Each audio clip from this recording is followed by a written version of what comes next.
Una de mis preguntas para hoy, para usted, es, ¿se está acercando aquí con una fe débil?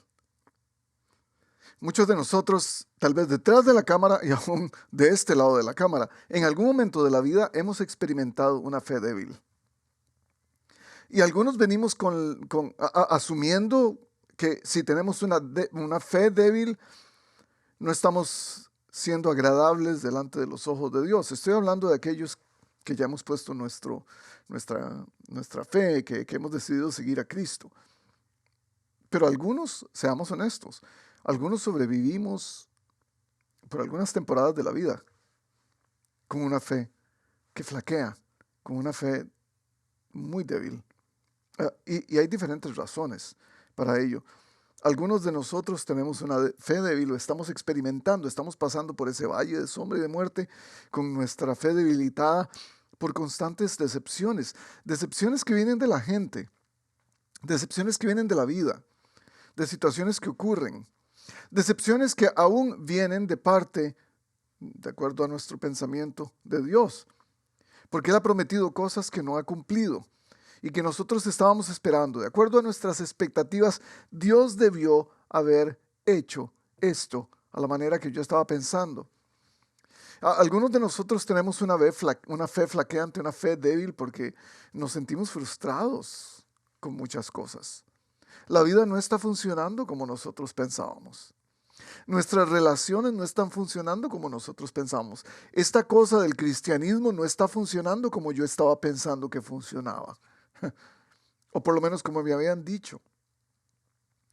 Algunos de nosotros tenemos una fe debilitada, una fe flaqueante, porque la vida es difícil. Porque hay sufrimiento en la vida, porque hay pérdidas de personas que amamos. Porque hay dolor físico y hay dolor del corazón. Hay dolor que se ve, que podemos expresar. Hay otro dolor que pasamos a través de él de manera silenciosa. Y el sufrimiento está presente. Hay algunos de nosotros que tenemos una fe débil porque a través de todo eso nos sentimos abandonados. Porque nos sentimos solos. Abandonados por Dios y abandonados por otras personas. La persona que yo menos esperaba, usted puede decir, me dejó en el momento menos esperado. Y es por eso que mi fe toma un rumbo y se va de pique. Y flaquea y se hace débil. No sé si ese es su caso. Porque todos, en algún momento, tenemos fe que flaquea. Fe que no está fuerte. Fe que necesita un poco de energía. Y entonces nos preguntamos, ¿estaré haciendo bien? ¿Estoy en un buen momento con Dios, con la iglesia, con mi vida espiritual? Hoy yo creo que este texto nos va a responder algunas de esas preguntas, porque a los discípulos les pasa lo mismo. Están en una situación tan deplorable, en una situación sumamente difícil, en donde Jesús les está diciendo, ya me voy. Y ellos le están preguntando, ¿por qué? Después de tanto, ¿cómo es que te vas? Todo el mundo está triste, todo el mundo está confundido. Es la receta correcta para tener una fe débil. Es la receta correcta para que nuestra fe flaquee. Es su caso, detrás de la pantalla, porque yo creo que muchas personas que se acercaron a este video hoy tal vez están pasando por eso, por situaciones de la vida, por frustraciones de la vida, por relaciones que no han funcionado, por decepciones, por abandono. Si es su caso, tal vez usted tiene que quedarse con nosotros y junto con nosotros explorar qué significa esto cuando la fe flaquea. Estamos en Juan capítulo 16, de los versículos 1 al 16. Gracias por estar con nosotros hoy, de donde sea que nos están viendo. Saludos a nuestros queridos en México, en Los Barriles, en Baja California. Saludos a la gente en Costa Rica, a la gente en Centroamérica, en Suramérica, en Colombia. Saludos a los que nos ven por allá. A la gente que nos ve en Argentina, gracias por estar también con nosotros. Es una bendición compartir la palabra de Dios hoy, especialmente cuando muchos hemos experimentado este fenómeno de ver nuestra fe debilitada, de pensar que no vamos para ningún lado espiritualmente, que no hemos hecho mucho progreso últimamente porque nuestra fe está en vacío. Y así es como comienza Jesús este capítulo. Capítulo 16 de Juan. Todo esto les he dicho. Marque eso. Porque una vez más Jesús está usando sus palabras para referirse a lo que Él quiere que se quede en la mente y en el corazón de sus discípulos. Todo esto les he dicho para que no flaquee su fe.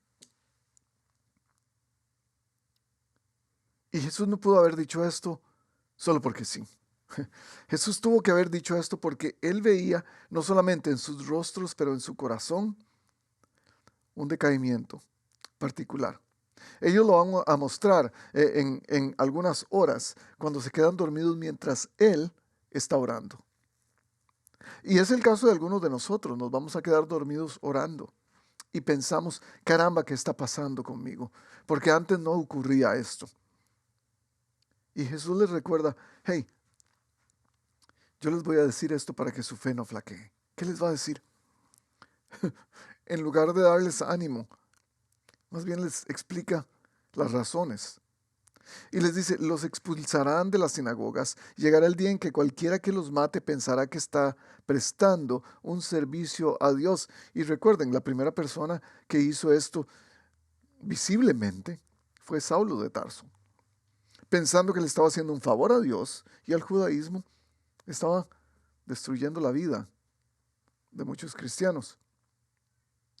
Actuarán de este modo, dice Jesús, versículo 3, porque no nos han conocido ni al Padre ni a mí. Una vez más, se centra en una relación. Y Jesús les está diciendo, todo esto va a ocurrir, la persecución que viene en contra de ustedes va a ocurrir porque la gente no nos ha conocido, ni a mi Padre ni a mí, que somos el mismo. Y digo esto para que cuando llegue ese día se acuerden de que ya se los había advertido. Sin embargo, no les dije esto al principio porque yo estaba con ustedes. Y esto es un poco confuso. ¿Cómo que no nos dijo esto porque estaba con nosotros? Ese no era el tiempo. Jesús no había llegado al momento donde tenía que decirle a ellos que sacar toda la información que él tenía para ellos. Y entonces ahora les dice, vuelvo al que me envió, pero ninguno de ustedes me pregunta, ¿a dónde vas? Jesús está, creo que hablando un poco irónicamente acerca de esto, porque cuando Jesús se refiere que nadie le pregunta a dónde va, yo creo que le está diciendo, no me están preguntando lo correcto. Vamos a llegar ahí más adelante. Al contrario, como les he dicho estas cosas, se han entristecido mucho. Pero digo la verdad, les dice Jesús. Les conviene que me vaya porque si no lo hago el Consolador no vendrá a ustedes. En cambio, si me voy, se los enviaré. Y cuando Él venga convencerá al mundo de su error en cuanto al pecado, la justicia y al juicio. En cuanto al pecado, porque no creen en mí. En cuanto a la justicia, porque voy al Padre y ustedes ya no podrán verme. Y en cuanto al juicio, porque el príncipe de este mundo ya ha sido juzgado. Estas son tres de las nociones básicas de la espiritualidad cristiana. El pecado, la justicia y el juicio. Esos son conceptos básicos dentro de la vida cristiana que nos van a permitir el decir sí o no, lo que hablábamos la semana pasada, el estar de acuerdo a la voluntad de Dios o en desacuerdo a la voluntad de Dios. En los tres casos, el Espíritu Santo, dice Jesús, va a revelarle al mundo lo que el mundo no entiende correctamente. Porque el mundo piensa en pecado solamente en actos horribles. El mundo piensa, cuando piensa en pecado, solamente piensa en lo más terrible que una persona pueda hacer. Dios no piensa de esa manera. El mundo piensa en justicia, lo que alguien merece por lo malo que hizo. Dios no piensa de esa manera acerca de la justicia. El mundo piensa acerca de juicio, lo que quien hizo ese daño merece, el castigo que merece. No yo, generalmente es lo que merece el otro. Pero vamos a llegar ahí, a entender lo que Dios quiere decir a través de lo que Jesús les está diciendo a sus discípulos. Muchas cosas me quedan aún por decirles, versículo 12. ¿Recuerdan al principio? Jesús les está diciendo, les he dicho todo esto, pero me quedan muchas cosas que tengo que decirles, que por ahora no podrán soportar.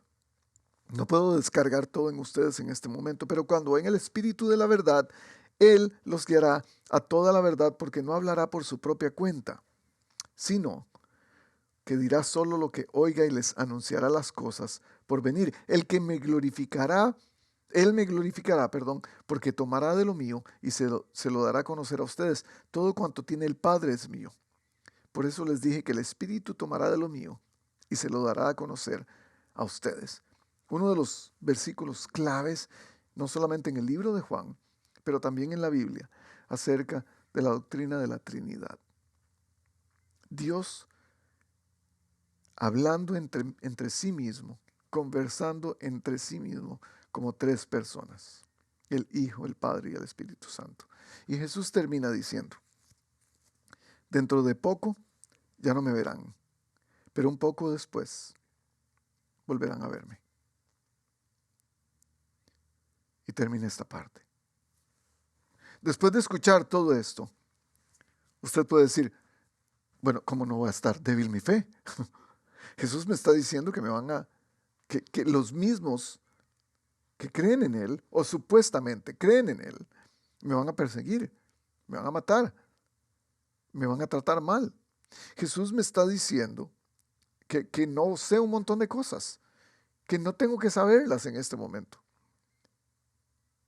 ¿Cómo no va a estar mi fe débil?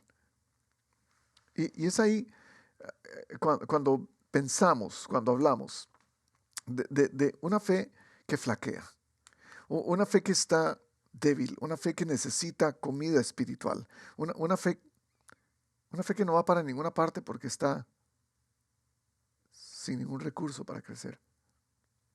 Y usted puede decirme, yo he estado ahí. Yo he estado enojado con Jesús porque no me ha dicho lo que yo creo que tengo que saber. Yo he estado decepcionado del plan de Dios en mi vida porque no ha llegado en el momento donde yo necesito saberlo. Donde más yo necesitaba una respuesta, Dios no me la ha dado. Mi fe, ¿cómo no va a estar débil mi fe? Si nadie ha estado junto conmigo, si no he sentido a Dios en este desierto por el cual estoy pasando. ¿Cómo no voy a estar con una débil flaqueante si la gente me maltrata? Si lo que recibo de la iglesia de Cristo muchas veces es rechazo, es separación. Y entonces me puse a pensar mientras estaba preparando, ¿qué significa tener una fe que flaquea? Déjeme describirlo en algunas cosas, si usted está conmigo. La primera cosa que quiero describir es que una fe que flaquea se enfoca en lo provisional más que en lo permanente. Está enfocada en preguntas como estas. ¿A dónde vas? Y es lo que ellos le preguntan a Jesús. ¿A dónde vas? Quiero saber cuál es tu plan. Mientras Jesús nos está diciendo, no, yo les voy a dejar saber mi plan en el momento indicado. Pero nosotros queremos saber las cosas ahora y ya mismo. Nuestras preguntas deberían tener más énfasis en lo eterno que en lo temporal. En lo eterno, nuestras preguntas están basadas en dos aspectos, en lo invisible y en el misterio. Porque no sabemos las cosas eternas todavía. Dios sí. Pero ese es el problema, estamos pensando más en el ahora y en el ya. En el actualmente. Es por eso que Jesús en Mateo 6 le dice a su gente, no se preocupen diciendo qué comeremos o qué beberemos. Preocúpense por cosas más importantes. Busquen primeramente el reino de Dios y su justicia. Lo demás les será añadido. Eso es fácil de escuchar, eso es fácil de decir. Pero estamos más preocupados porque Jesús se va, porque Jesús no está en este momento, porque Jesús no camina conmigo. Estamos más preocupados en eso que permanecer en Él, como hablamos la semana pasada o 2 semanas anteriores. Estamos más preocupados por saber cómo es que Jesús me va a dejar solo en este momento, cómo es que voy a sufrir en este tiempo de vida, cómo es que voy a tener tanta incertidumbre en este tiempo de vida. Estamos más preocupados por eso que pensar cómo me quedo conectado a Cristo. Porque el hecho de que Jesús camine en este momento conmigo es una acción temporal. Pero el hecho de decirle a Jesús, yo quiero estar conectado contigo y poner mi atención en las cosas del reino, es algo eterno, un principio eterno. Por eso es que la gente peca, usted sabe.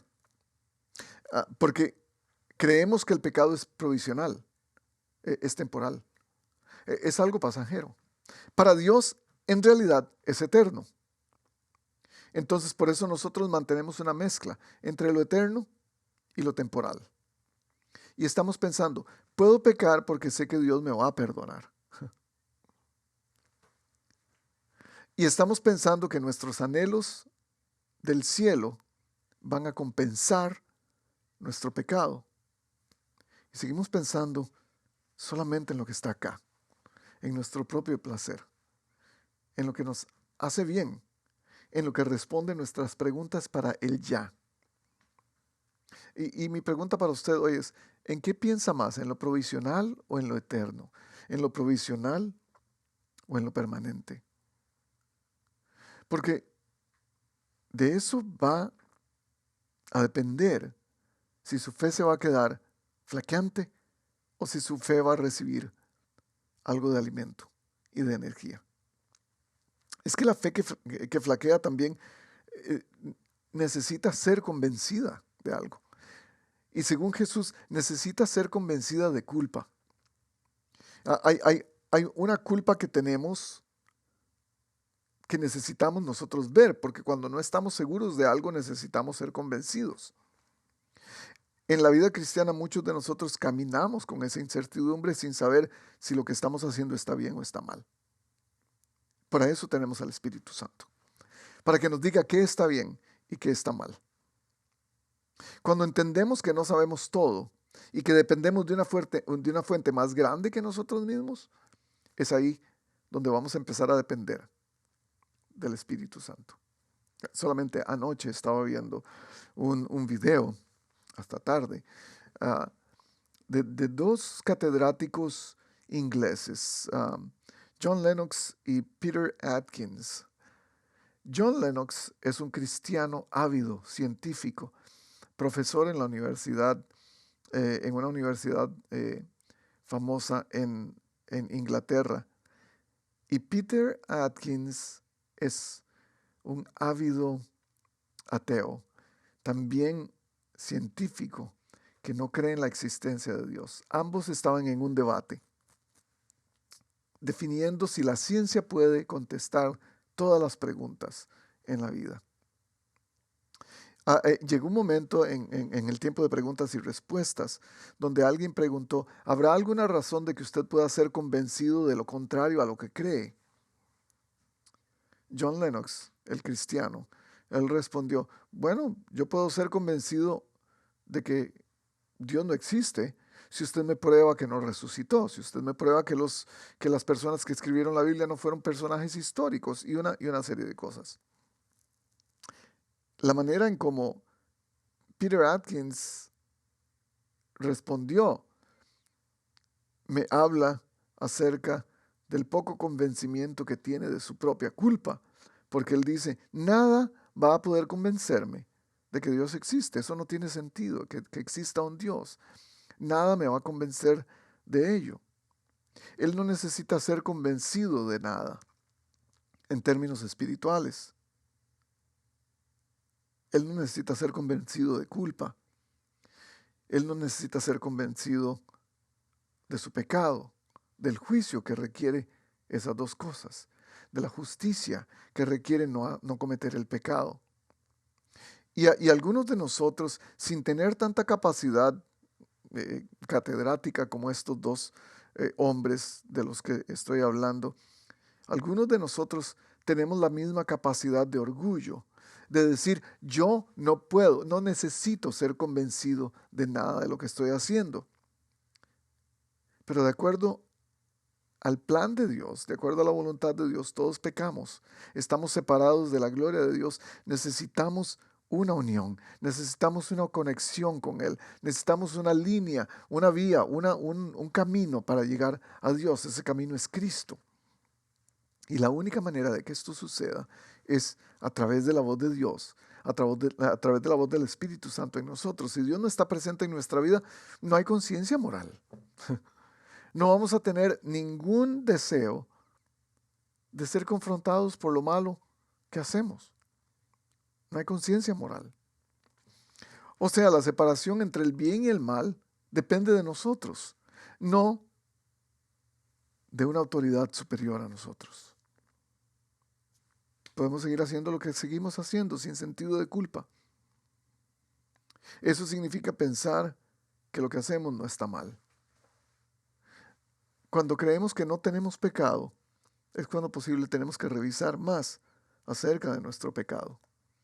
Y es por eso que necesitamos ser convencidos de culpa cuando nuestra fe está débil, porque no sabemos dónde estamos, porque nuestra fe está tan débil que no puede ver lo malo que está ocurriendo en nosotros.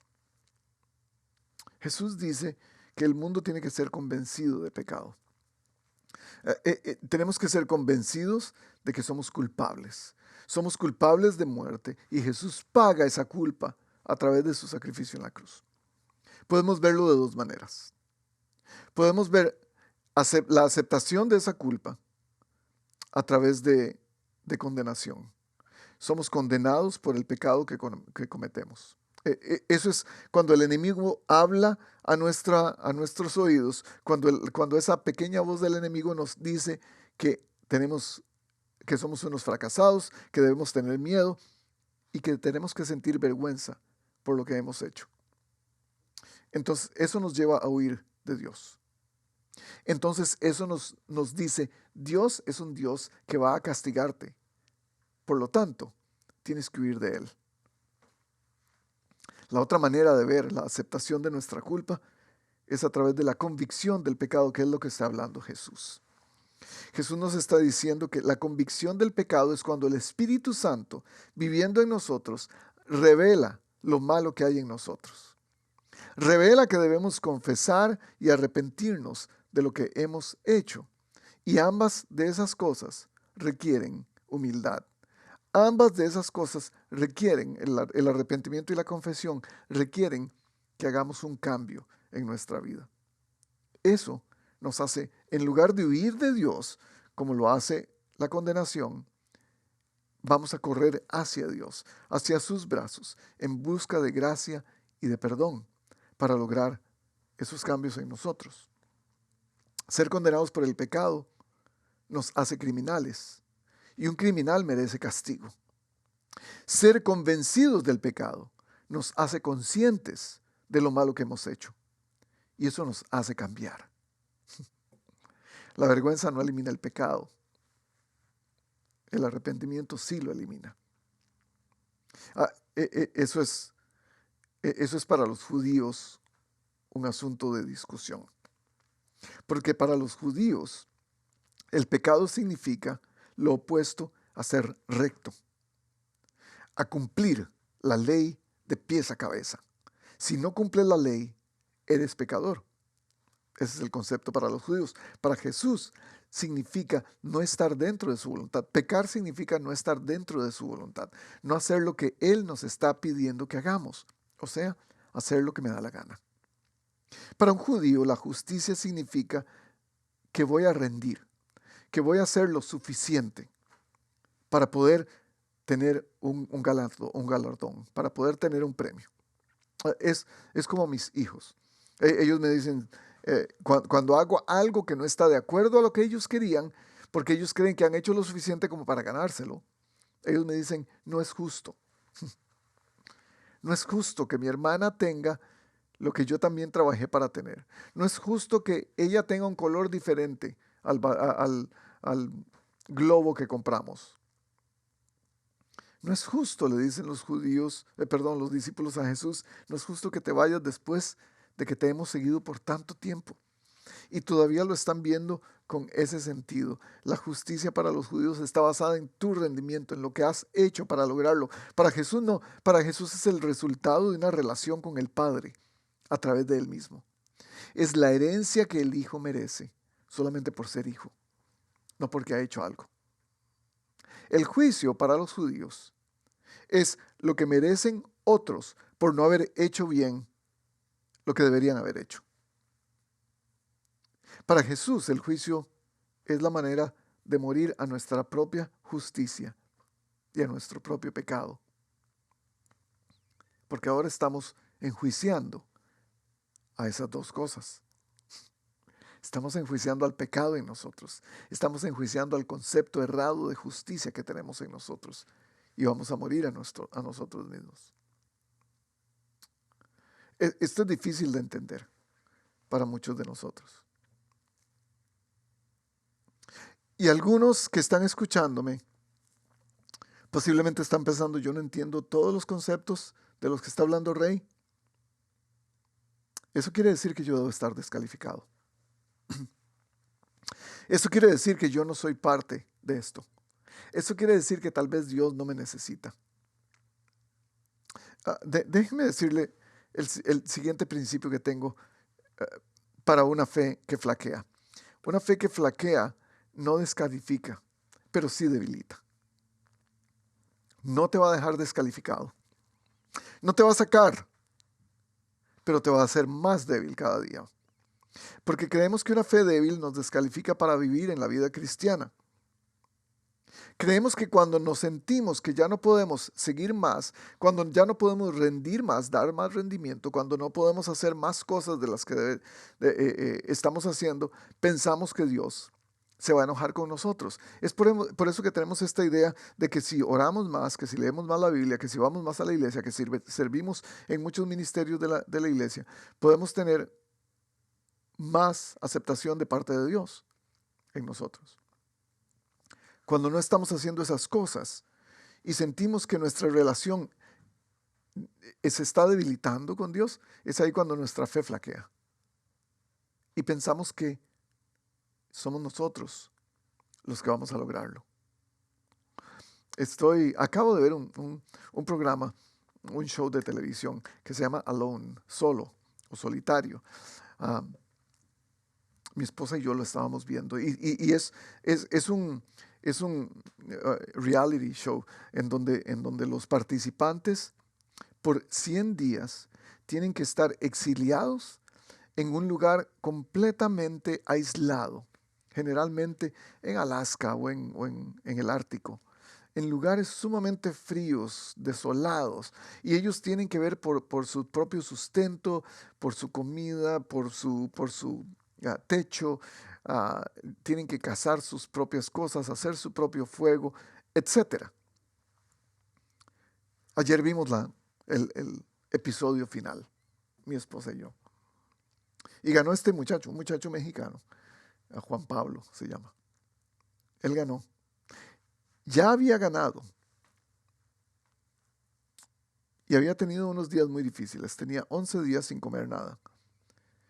En su refugio que él mismo hizo, no tenía fuego, no tenía calor. Ese día se despertó pensando, sin saber que había ganado, se despertó pensando, hoy estoy más débil de lo acostumbrado. Y es posible porque necesito agua, pero no quiero salir a encontrar agua, porque no me siento lo suficientemente fuerte para ir. En ese momento él deja de hablar y ellos tienen sus propias cámaras que el equipo les deja mientras ellos están solos. En ese momento escucha el helicóptero que viene para traerlo, o más bien escucha un teléfono satelital que tiene y dice el helicóptero va a venir pronto para revisarte, hacerte una revisión física. En ese momento él piensa, no puedo verme débil, tengo que levantarme, tengo que ir a tomar agua, tengo que ir para verme mejor. Porque la gente no puede ver que mi fuerza está faltando. Porque es así como quiero ganar. Ya había ganado. Ya había sido aceptado.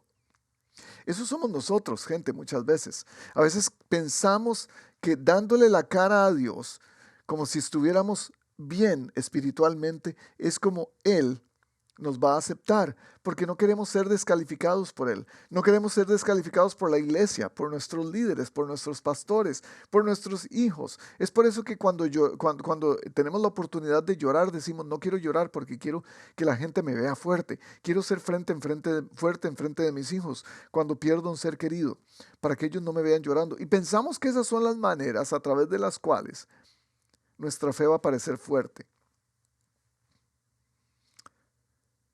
La flaqueza de nuestra fe no nos descalifica, pero sí nos va a hacer más débiles. Cuando pensamos que nuestra fe está más fuerte es posiblemente cuando está más débil. Yo le digo, su fe flaquea y hay más dudas en usted. Hay más preguntas. Hay más cuestionamientos acerca de Dios, acerca de la Biblia, acerca de la iglesia, acerca de las relaciones entre hermanos. Le doy 3 sugerencias. Pregunte cuando esté con esas dudas. Abrace esas dudas con curiosidad. Pregunte, estudie, explore.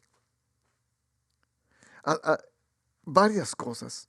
Primero a Dios, pregúntele a Dios, estudie a Dios, explore a Dios, su corazón, su palabra, sus dichos, pero también a usted mismo. Explore el por qué me estoy sintiendo como me siento. ¿Qué hay detrás de esto? Estudie sus patrones. Esté consciente de quién es usted, de cómo reacciona ante la adversidad, de cómo reacciona ante la debilidad espiritual. Tenga conciencia de su propia debilidad. Tenga conciencia de su propio estado. Primera de Corintios 10:12 dice, si alguien piensa que está firme, tenga cuidado de no caer. Y el que tiene cuidado de no caer está más al tanto de que puede en algún momento estar débil. La fe flaca debilita. La fe sin comida debilita. La soledad debilita. Una vez más, en este show Alone, del que estoy hablando, solitario, estar solo por 100 días debilita. Y es por eso que tenemos grupos de vida en esta iglesia. Porque estar solo debilita, pero estar acompañado, aunque haya debilidad de otras maneras, por lo menos me ayuda a caminar con alguien a través de mi debilidad. Esa es la oportunidad que ofrecemos en la iglesia con los grupos de vida. No tienes que caminar solo. Es la mentira más grande que el enemigo puede darte. Que puedes lograrlo solo. Que puedes vivir tu vida cristiana en soledad. No ofrecemos los grupos de vida solamente como un recurso de la iglesia. Ofrecemos los grupos de vida porque, según Jesús, la comunidad en un cristiano no es opcional. De hecho, el mandamiento grande, el nuevo mandamiento es: ámense los unos a los otros. Así como yo los amé, sacrificialmente. Es la única manera que el mundo va a saber que ustedes son mis discípulos. Él nos está diciendo eso. ¿Cómo podemos hacer eso si no estamos con personas? Si el requisito para ser discípulo de Jesús es amar a otros, ¿cómo crees que lo lograrás si estás aislado? ¿Cómo crees que lo vas a lograr si no tienes compañía? Es imposible. No vas a perder tu salvación si estás aislado. Eso no te excomulga del discipulado, de la vida cristiana. Lo que sí vas a perder es tu fuerza. Lo que sí vas a perder es la energía de tu fe, la pasión de tu fe. Cuidado con eso. Una fe débil también. La cuarta cosa que quiero compartir acerca de la fe débil, de una fe flaqueante, es que busca corregir su ignorancia con información. Jesús les dice en el versículo 12, muchas cosas me quedan aún por decirles, pero por ahora no podrán soportar. No puedo darles más información de la que necesitan en este momento. Ustedes no podrían soportar lo que tengo que decirles. No es el momento correcto, para que yo descargue toda la información que ustedes necesitan tener. La van a tener, pero este no es el momento. Y eso es lo que hace la diferencia entre una religión y una relación. Porque la religión nos dice que tenemos que aprender mucho para ser espirituales. Tenemos que aprender de memoria porque es un deber aprender de memoria. La relación nos dice que tenemos que aprender de memoria por amor. Que tenemos que recordar lo que la otra persona nos ha dicho por amor. Que tenemos que seguir los estatutos, las direcciones de la otra persona por amor. Y eso me hace pensar en esto. Algunos de nosotros queremos pura información. Queremos quitar nuestra ignorancia espiritual a través de la información que recibimos. Y entonces venimos a la iglesia para aprender con la mente, para tomar notas, pero no se nos queda grabado en el corazón. Porque podemos recibir mucha información por un sermón. Usted puede recibir mucha información por este sermón. Y seguir escuchando y tener más información. De hecho, la cultura cristiana en general en estos días es entre más escuches, mejor, más conectado vas a estar con Dios. No hay nada de malo en ello. Hay cierta verdad en ello. Pero yo me pregunto, ¿cuántos de nosotros haríamos más si meditáramos lo poco que hemos aprendido y no tratáramos de llenar nuestra mente con información acerca de diferentes cosas? Estoy hablando de meditación versus motivación. Queremos ir a la iglesia para ser motivados, porque en la motivación aprendemos lo que nos interesa, aprendemos lo que nos llama la atención. Es por eso que escuchamos tantos sermones a la semana. Es por eso que tenemos música de adoración, porque queremos información, motivación. La meditación, en cambio, es lo que aprendemos y nos cambia. La motivación es lo que aprendemos y nos interesa. La meditación es lo que aprendemos y nos cambia. Saber mucho no hace la diferencia en nuestra vida. Saber mucho nos puede hacer más inteligentes, pero no nos hace más espirituales. La manera de aplicar las cosas que sabemos, a pesar de que sean pequeñas y pocas, eso va a definir nuestra transformación. ¿Qué quiero decir con esto? Jesús le dice a sus discípulos, tienen que tener una fe tan pequeña como un grano de mostaza. Quiere decir que se va a desarrollar. Quiere decir que es una fe que toma tiempo. No es todo en el mismo instante. No puedes recibir toda la información en el mismo instante. Y hay una sed y una curiosidad morbosa en el ambiente cristiano de hoy en día, quizás por la propagación de tantos medios de comunicación. Tan fácil que es tener información en el internet y en las redes sociales. O sea, hoy en día usted solamente tiene que abrir su computadora y saber lo que sea y aprender de lo que sea. Y esa sed de información que tiene la sociedad hoy en día ha venido a tomar el lugar de la relación que necesitamos tener con Dios, porque queremos ser motivados, pero no queremos meditar en lo poco que hemos aprendido. Tomar notas del sermón no nos hace más espirituales, no nos hace más inteligentes. Es cuando esas notas, una de esas, se queda grabada en el corazón. Y decimos, tengo que meditar en esto para entender cómo es que Dios quiere que se vea en mi vida, cómo se vea en la práctica. Yo creo que el cristiano de hoy en día, estoy hablando en general, no estoy hablando en específico, y si no es su caso, por favor, no se sienta aludido, pero mucho del cristianismo en estos días nos ha hecho adictos al crecimiento a corto plazo. Y queremos crecer solamente por lo que aprendimos ayer. Y nos encantan las frases célebres, cortas, que aprendemos y escribimos inmediatamente, que nos llaman la atención, esas frases que son atractivas, que tienen un gancho y decimos, wow, y muchas de esas frases son correctas. tienen verdades eternas, pero muchas de esas frases solamente nos motivan, no las meditamos y entonces no ocurren cambios eternos en nuestra vida a través de ellas. Solamente ocurre un wow, solamente nos animamos a través de ellas. Y a esto es a lo que se refiere Jesús. No van a soportar lo que tengo que decirles. Ahorita mismo no pueden soportarlo. Ustedes quieren cantidad. Y Jesús les dice, yo quiero darles calidad. Y muchas veces la calidad está en lo poco, en lo pequeño, en la manada pequeña, en el grano de mostaza. Yo me voy. Viene alguien en mi lugar. Estén preparados. Eso es todo lo que tienen que saber. ¿Qué es lo que te ha dicho Dios últimamente? ¿Qué has escuchado de Él, de su palabra, que te ha impactado?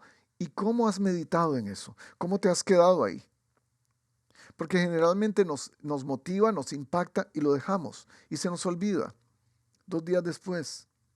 Es más, si alguno de ustedes detrás de la cámara me puede decir cuáles fueron los pasajes claves de los últimos 3 sermones, les voy a mandar un premio. Yo les compro la mejor Biblia que pueda tener. Pero se nos olvida rápidamente. Las notas que tomamos nos ayudan en el momento. Siempre queremos detalles de lo que ocurrió. Queremos detalles para saber a dónde vas, Jesús. Déjanos saber cómo se ve el cielo. ¿Qué va a pasar más en el más allá? Porque tenemos esa sed de información. Jesús no está interesado en lo que sabemos. A Él no le interesa en lo que creemos que estamos aprendiendo. A Él le interesa en lo que nos estamos convirtiendo. En el tipo de persona. Es por eso que deberíamos tener una sed. Deberíamos tener una sed de conocer, sí, de la persona de Cristo, pero también deberíamos de tener una sed de la presencia del Espíritu Santo en nuestra vida. Y eso define de qué manera nosotros vemos la información. ¿Para que nos motive o para meditar en ella? De hecho, la palabra meditar viene de la palabra rumiar y es una palabra que se aplica a las vacas. Las vacas tienen varios estómagos y en esos estómagos ponen algo de la comida que han masticado, la mandan a un estómago y en algún momento la vuelven a traer. Esto suena terrible, grotesco. La vuelven a traer para masticarla de nuevo. Esto significa rumiar. Eso significa meditar. Es ir una y otra vez y masticar lo que has escuchado, lo que has aprendido. ¿Qué hacemos entonces para que nuestra fe no flaquee en los últimos minutos que nos quedan? ¿Qué hacemos para que nuestra fe delgada, para que nuestra fe que no está creciendo, para que nuestra fe débil llegue al siguiente nivel? Porque una fe flaqueante, porque una fe débil necesita esperanza. Y déjeme darle 3 cosas para su fe flaqueante, si es que la tiene. La primera, si tu fe está flaqueando, soporta. ¿Qué quiero decir con esto? Jesús les dijo, no puedo darles todo lo que ustedes necesitan en este momento, no pueden soportar. No lo soportarían. Pero al mismo tiempo, soporten todo lo que viene en contra de ustedes. Soporten las tribulaciones, soporten las pruebas, soporten las críticas, soporten el sufrimiento. Les digo la verdad, dice el versículo 7. Jesús les va a decir 3 cosas. La primera es, te digo la verdad, pero digo la verdad. Y es lo que Dios está diciendo ya a su vida. Y eso significa soportar. Es tener suficiente con lo que Dios me está diciendo para poder aguantar, para poder seguir adelante. Y ahí me lleva a hacerme otra pregunta. ¿A quién le estamos poniendo más atención? ¿A Dios o al enemigo? Porque sí, la vida es dolorosa. Sí, la vida tiene un montón de agravios y desilusiones, por supuesto. Esta realidad en la que estamos viviendo es Es un camino de dolores. Es difícil. La gente muere. Todavía hay guerra en Europa. Hay persecución de cristianos en todo el mundo. La política es terrible en este país. La vida es difícil. Y usted dice, pero es que sigo siendo rechazado. Sigo siendo burlado y sigo siendo criticado. Mi hijo recibe abuso en la escuela de parte de otros niños. Y usted dice, ¿qué está pasando? De esto se trata. La vida cristiana. Jesús responde, yo les digo la verdad. Lo que está pasando en tu vida no es necesariamente la verdad que yo te estoy diciendo. En el mundo, va a decir más adelante en este capítulo, van a tener aflicción. Yo lo vencí. Yo venzo al mundo. Y nos decimos a nosotros mismos, pero es que debe ser que hay algo malo en mí. Dios no se fija en mí, Dios me dejó solo, Dios no está conmigo. La lucha contra el mundo es demasiado dura. ¿Cómo soportar? ¿Cómo soportar?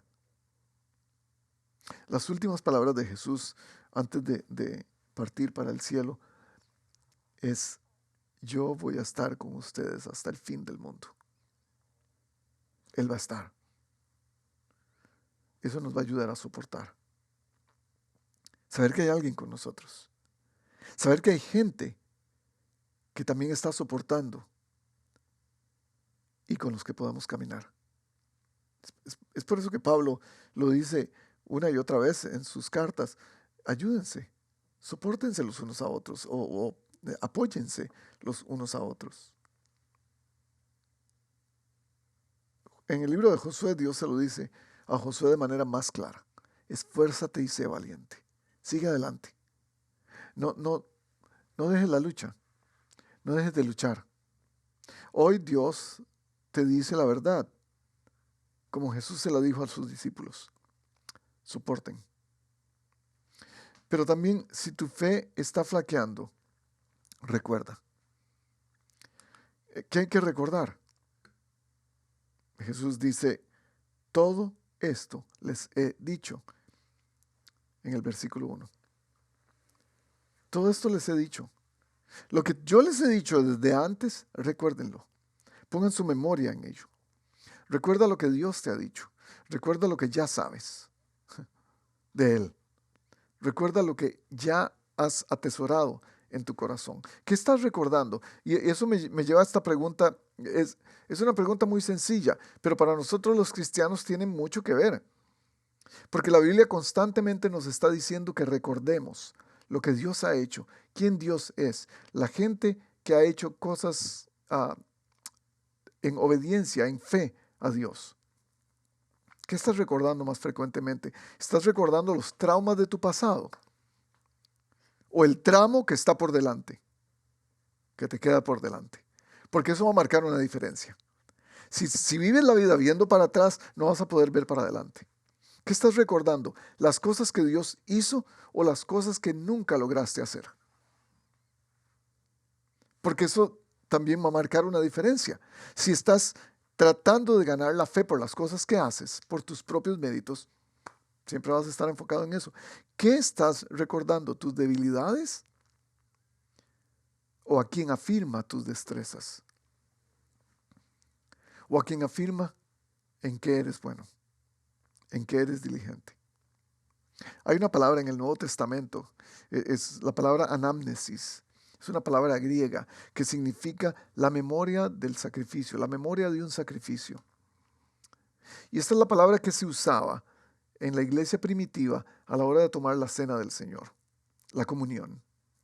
Es recordar el sacrificio de Cristo para nosotros duplicarlo. Es ese tipo de recuerda lo que Jesús les está diciendo. Recuerden todo lo que les he dicho. ¿Quieres una fe que no flaquee? Recuerda. ¿Quieres una fe que no flaquee? Soporta. Pero número 3, y para terminar, ¿quieres una fe que no flaquee? Entonces escucha. Esa es una parte difícil para nosotros porque nos encanta oír en lugar de escuchar. Escuchar significa poner atención en lo que entra en nuestros oídos. Oír es solamente estar al tanto de los sonidos, pero escuchar requiere atención. En el versículo 12 Jesús les dice, muchas cosas me quedan aún por decirles. Escucha lo que todavía Dios tiene que decirte. Está al tanto a lo que Dios te va a decir. Eso habla de una expectativa. ¿Qué expectativa tienes de la palabra de Dios en tu vida, de lo que viene a tu vida de parte de Dios? ¿Qué estás esperando escuchar de Dios en estos días? ¿Estás esperando escuchar de Dios lo que tú quieres? ¿Que te dé, que te conteste tus oraciones? ¿Estás esperando escuchar de Dios lo que quieres para Él, que Él te diga lo que quiere que Él haga, que tú hagas para Él? ¿O estás esperando de Dios honestamente lo que Él quiere para ti? Su voluntad, lo que ya sabes. Obedecer lo que ya sabes. No lo que supuestamente viene. Porque si Él dijo, si Él prometió que muchas cosas quedan aún por decirnos a través del Espíritu Santo, quiere decir que Él todavía está hablando. Quiere decir que yo tengo que poner atención. Quiere decir que todavía hay un mensaje para mí. Y entonces Jesús les dice, esto no se hace solos. Esto se hace en comunidad. Porque no pueden. Si estamos hablando de una relación entre ustedes y el Padre, entre yo y el Padre, entre el Espíritu y nosotros, entre el Espíritu y yo mismo, dice Jesús, tenemos que hacerlo juntos. Es imposible. Y en el libro de Lucas, Él les dice, eso de hacerlo juntos no es tan fácil. Porque sus hermanos les van a quedar mal. Porque algunas personas los van a herir. Porque su fe se va a debilitar a través de estas cosas. Porque tener relaciones no es fácil. Las relaciones son difíciles. Y los discípulos le responden a Él con una petición. Es la petición con la que quiero terminar. Es la oración con la que quiero retar su vida para esta semana. Si su fe está débil, si su fe no responde a las necesidades de lo que usted piensa que debería hacer, si su fe se ha convertido en una barrera, en una cortina delante de usted y de Dios, si su fe no va para ninguna parte, yo lo animo a hacer esta oración que hicieron los discípulos para con Jesús. Porque Él les dijo, hay gente que les va a quedar mal. Hay gente que les va a hacer cosas que los van a dañar. Pero es su deber perdonarlos. Y si vienen de vuelta pidiendo perdón, perdónenlos. Y si vienen de vuelta 7 veces el mismo día, perdónenlos. Y los discípulos entienden, oh, esto se trata de relaciones. No se trata del pecado cometido. Se trata de estar convencido de ese pecado. Se trata de estar convencido del juicio que emití en contra de mi hermano. Se trata de la justicia que tengo que dar y no esperar recibir todo el tiempo. Y entonces ellos hacen la gran declaración. Señor, aumenta nuestra fe. Esa es la declaración con la que lo dejo hoy. Porque su fe débil no se trata de lo que usted no ha hecho o de lo que usted pueda hacer para mejorarla. Usted no crea su fe. Jesús es el autor y consumador de la fe, de acuerdo a la palabra de Dios. Él es quien pone nuestra fe. Él es quien crea nuestra fe. Él es quien aviva nuestra fe. A nosotros nos toca permanecer en Él. Déjeme orar por usted. Una oración sencilla. La oración que quiero pedirle que haga esta semana. Señor, aumenta nuestra fe. Nos vemos la próxima.